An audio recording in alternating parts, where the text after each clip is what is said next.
Perkenalkan, nama saya Silviana Kofi, nomor induk mahasiswa 18030300068, jurusan Sosiologi semester 5. Saya akan mereview buku yang ketiga dari mata kuliah Gerakan Sosial.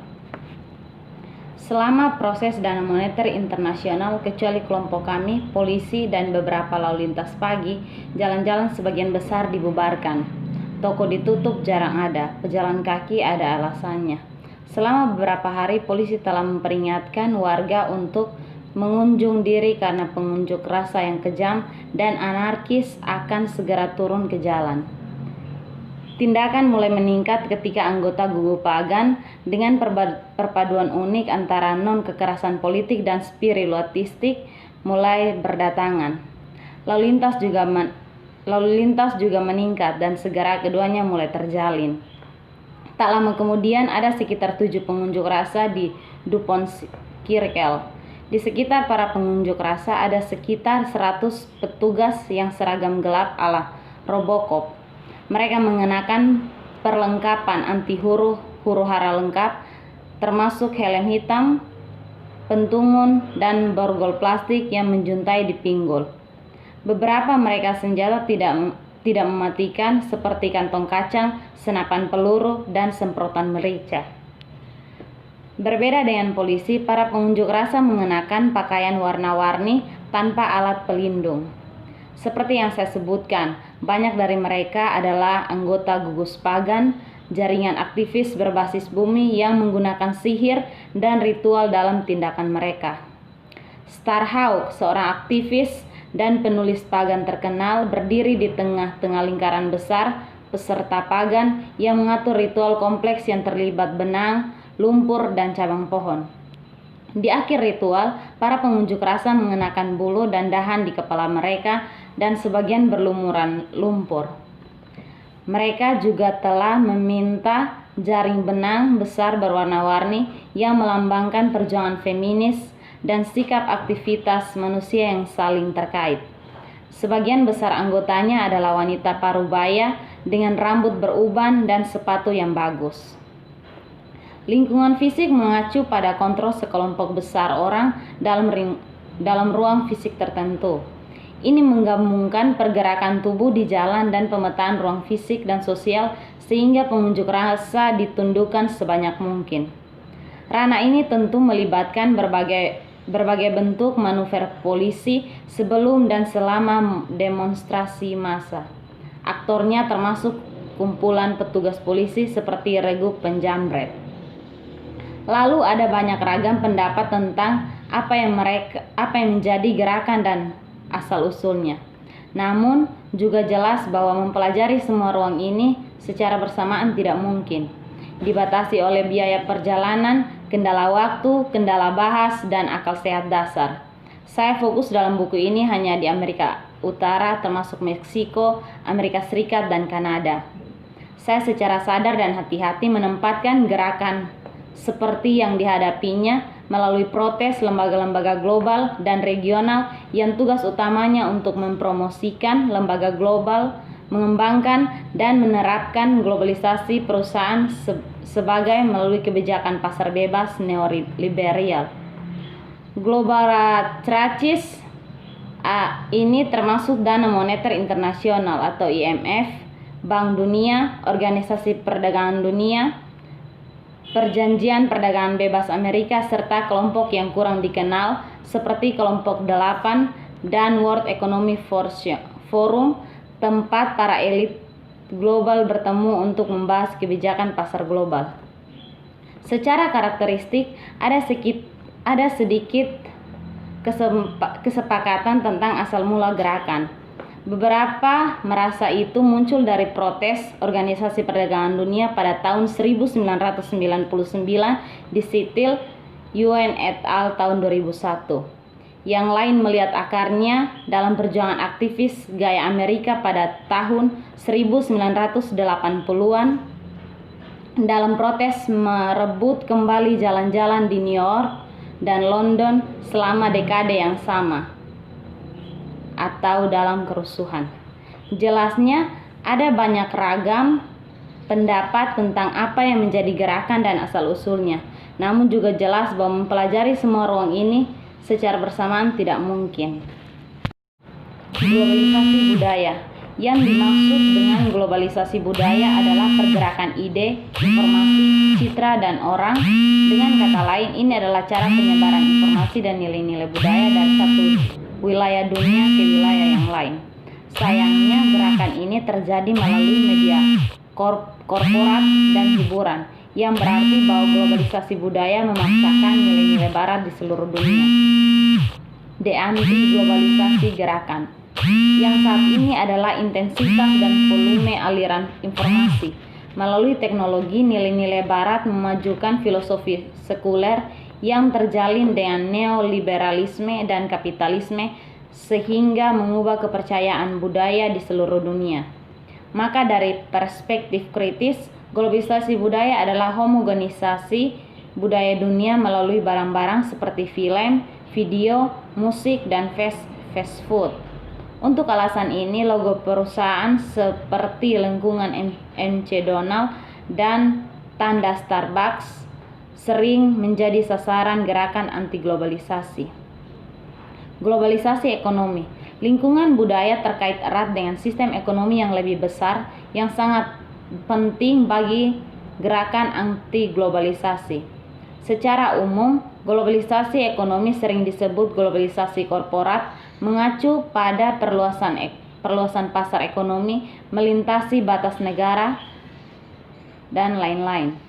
Hambatan perdagangan terbuka sehingga barang, komoditas, dan keuangan dapat mengalir dengan bebas, sementara manusia sebagian besar tetap terkurung dalam batas-batas negara. Dalam sebuah laporan untuk Forum Internasional tentang Globalisasi, sekelompok sarjana internasional menguraikan masalah globalisasi ekonomi. Menurut laporan itu, globalisasi ekonomi memiliki 4 prinsip utama. Pertama adalah pengabdian yang hampir religius untuk pertumbuhan ekonomi yang cepat dan terus meningkat. Dikenal sebagai hypergrowth, ini adalah cita-cita utopis ekonomi di mana peningkatan produksi yang pesat menciptakan kekayaan yang cukup dan menyelesaikan semua kebutuhan dan masalah manusia. Hanya melalui pertumbuhan hiperpenyakit dunia dapat diatasi. Lebih banyak produksi barang berarti lebih banyak barang, dan lebih banyak barang berarti standar hidup yang kafanak dan kolega. Hambatan untuk perdagangan bebas biasanya datang dalam bentuk undang-undang lingkaran, undang-undang kesehatan masyarakat, undang-undang keamanan pangan, undang-undang yang berkaitan dengan hak dan peluang kerja, undang-undang yang mengizinkan negara dan mengontrol investasi di tanah mereka sendiri, dan hukum mencoba untuk mempertahankan kontrol nasional dan budaya lokal. Menghapus apa yang disebut sebagai pelemahan ini telah menimbulkan keluhan di atas para aktivis anti-globalisasi di seluruh dunia. Prinsip yang kedua dari globalisasi ekonomi adalah privatisasi barang publik. Yang mendasari dorongan menuju privatisasi adalah filosofi persaingan. Menurut perspektif ini, upaya ekonomi apapun yang tidak didorong oleh pendekatan kompetitif yang terbuka pasti akan gagal. Menerapkan privatisasi membutuhkan penyerahan kepemilikan publik kepada perusahaan sehingga mereka dapat dijalankan lebih efisien. Tetapi kebijakan privatisasi memiliki konsekuensi. Misalnya, pada perebutan air bersih, menurut Vandana Shiva, air adalah dasar ekologi dari semua kehidupan dan oleh karena itu merupakan sumber daya publik yang harus dikelola secara kolektif di antara anggota masyarakat. Mengambil sikap menentang globalisasi ekonomi, dia mengusulkan bahwa air harus tetap menjadi bagian dari global commons dan tidak diubah menjadi komoditas milik perusahaan swasta. Anarkisme dan tindakan langsung. Meskipun beragam kelompok berkumpul di protes ini, anarkisme adalah filosofi dasar gerakan ini.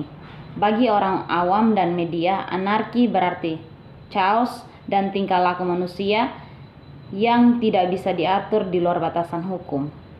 Sangat dipengaruhi oleh karya Thomas Hobbes, Pandangan ini menggambarkan bahwa manusia pada dasarnya egois, termotivasi terutama oleh kepentingan pribadi. Karenanya sifat manusia membutuhkan kontrak sosial, seperangkat aturan yang akan melindungi kita dari satu sama yang lain. Pemerintah atau penguasa menjadi pelindung dan pelaksana yang dipercayakan dari aturan ini. Ahli teori anarkis melukiskan gambaran berbeda manusia secara inheren kooperatif. Mereka menghargai kebebasan, otonomi, dan pemerintah sendiri di atas segalanya. Dalam pandangan ini, kaum anarkis bekerja menuju dua tujuan umum. Pertama, mereka ingin membongkar institusi hierarkis yang menindas.